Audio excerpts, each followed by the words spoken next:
O'zbekistonda tomga pena yangiligi. Loydan ustun tomoni bu yonmaydigandan bo'ladi. 15 Pro Max olamiz hamda 16 Pro Max olib turib, bir pachka dollarni bitta qo'yamiz, penamizda bitta bekitamiz. Bekilgandan keyin do'stlar, benzinni olamiz, bitta quyib kelib turib, bunday qilamiz hamda do'stimiz bitta yoqallar. Yongandan keyin mana do'stlar ko'ryapsizlar, hech nima bo'lmaydi, tagida telefonlargacha turibdi.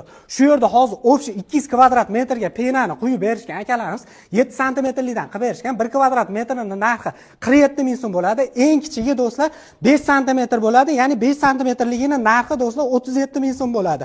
Eng kattasining narxi bo'lsa 10 santimetrligining narxi do'stlar unisi 55 ming so'm bo'ladi. Bu aytilayotgan narxlar vodiy bo'ylab bo'ladi. Vodiydan tashqari kelishilgan narxda bo'ladi.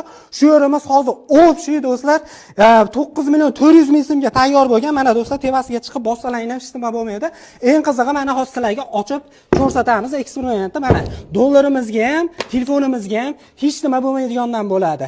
Bu aytilayotgan narxlarning ichida usta haqqi mahsuloti hamma yo'g'ini o'z ichiga oladi. Sizdan ketadigan narsa tok bilan suv bersangiz bo'ldi. Kimgadir qiziq bo'lsa, pastdagi nomerlarga aloqaga chiqasizlar. Endi mana bunday loyiha o'sishni vaqti o'tdi.